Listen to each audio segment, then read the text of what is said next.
Good evening. This is Sri here again. We're a few minutes from the Elite Eight matchup between Kansas State and FAU. We just did a recap of the Sweet 16 with my friend Dr. Dan Kessler. He's back again for this podcast again, and he's going to be talking about the Elite Eight matchups. So, Dan, today we have FAU and Kansas State, followed by UConn and Gonzaga. What did you think about the first matchup, FAU and Kansas State? Yeah, this is an interesting matchup. Like I was talking about earlier, when the brackets first came out a few Sundays ago, and East Regional Madison Square Garden, you're thinking, oh wow, Purdue Marquette, that's gonna be a primetime matchup at the Garden, tonight. But the way March Madness goes, just lots of Cinderella stories. You lose, you go home, and that's the way it's happened in this bracket, especially with the FAU Owls from Boca Raton. Just have really come out of nowhere, but they've earned it. They've played, knocked off some good teams along the way, Memphis and then Tennessee, and as well as they got the fortune of playing FDU in the first round after the big upset of Purdue. But FAU is a team that's playing well now. They've earned all their wins. Tough, gritty team, and Kansas State's a team that just really is impressing me right now. They've played in a tough conference all year, Big 12, arguably the best conference, along with the Big East, as far as the quality of competition there, and they're really playing some good ball right now. Had a great game against Michigan State in the last round, took them to overtime. A lot of clutch shot making in that game. Marcus Noel, the premier guard, 20 points and assists in the last game. So I give the edge to Kansas State in this game, but I think it's going to be a close 5-6 point game back and forth most of the way. All right, then let's go to the next one, which is my alma mater, UConn Huskies versus Zags. Mark Few has definitely brought this team to coach. Zags they used to be a Cinderella team, but not anymore. They're one of the premier teams in the nation right now, and UConn is coming off a real high against Arkansas. And I do think that they have their work cut out in terms of stopping Drew Timme, who was unbelievable against UCLA. So what do you think UConn has to do, and what do you think that Zags have to do in this matchup?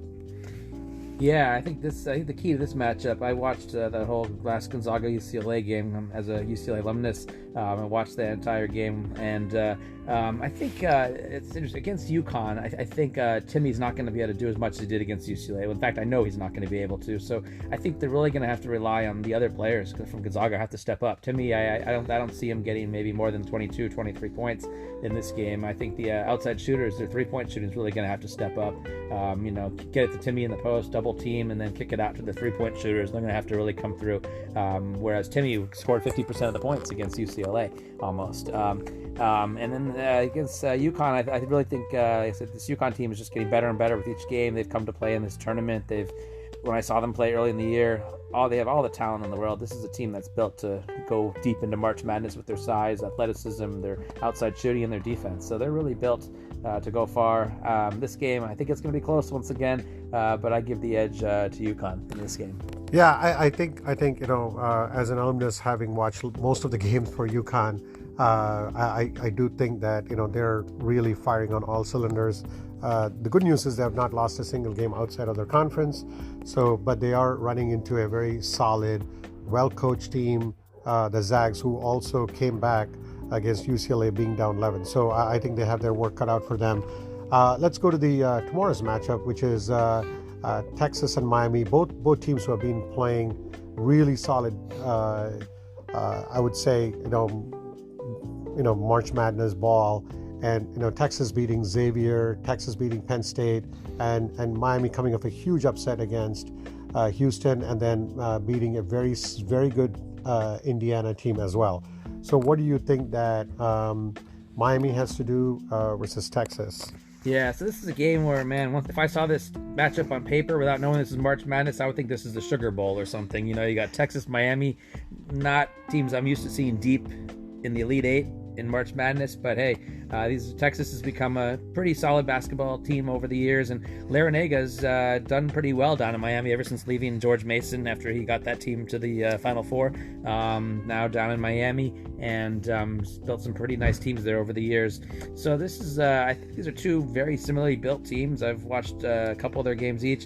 Extremely athletic, guys that can really take it to the hoop. Good size, good defense. They can shoot the three as well. I mean, these are two teams that are playing great ball right now. I think they're gonna, once again, I think it's gonna be an extremely close game. Going to come down to the last 2 minutes. The way I see this one, I'm not sure really which way I would predict this one going, Sri. I think it could go either way. They're both playing great basketball right now. I don't know if you have any thoughts. Yeah, I think that to me personally, having seen Miami, I did miss a lot of the Texas game. I'm going to give my edge to Miami, and I don't know who do you think you're taking? And I use. Well, I'm a little motivated by my Sweet 16 pools that I've entered, where I pick teams from the Sweet 16. I've got Texas and Kansas State in one of those pools, so I've got to go with Texas in this one, just for obvious reasons. Yeah, I think for the going back, right? I think we both have Kansas State. I think, and in the UConn Zags, I do have UConn winning, and I think you're probably doing Zags or UConn. What do you think? I'm going with UConn all the way. UConn too. Yeah, all right, so we UConn differ big, on the Miami and Texas. So let's go to the final one, which is the San Diego State and Creighton. And I think I have to go with the Big East, so I'll go with Creighton. And I think they're very good. Kalkbrenner is an amazing player, and I think they need somebody to stop him. I think San Diego State is long, but I don't know how they can stop him. And what do you think how this matchup is going to go? Man, I think I didn't really know much about San Diego State until watching a little bit of the game against Alabama. I was very impressed by them. This is a team that's not your typical West Coast team. This is a physical team, a team that's extremely athletic. Like I said, their physicalness really impressed me against Alabama. And I think in this game, I mean, although Creighton's got the big guy Kalkbrenner. He's solid. They got some good 3-point shooting. They can be physical as well. But for some reason, I think I'm going to go with the West Coast and San Diego State in this game. Yeah, I think that's good. I think they're very impressive against Alabama. I think they blew out Furman, obviously. But I think Bama was the best team coming in. If I'm not mistaken, Bama was the overall number one seed in the NCAA. Yeah. So for them to take out Bama, I think I think they should be one of the favorites. But I do think that Creighton is going to pull this game. So with that, I think it was a good matchup. I think you have San Diego State, I have Creighton. We both have Kansas State and UConn, and I think I have Miami, and I think you have Texas. Yes. So let's see, who gets to the Final Four, who gets to go to Houston to be the representative of each of the regions. And we'll probably do another podcast at the preview of the Final Four and the National Championship some other time. But thank you again, Dan, for your time, and I really appreciate your insight into the game. Thank you, Sri. It's a pleasure. Thank you.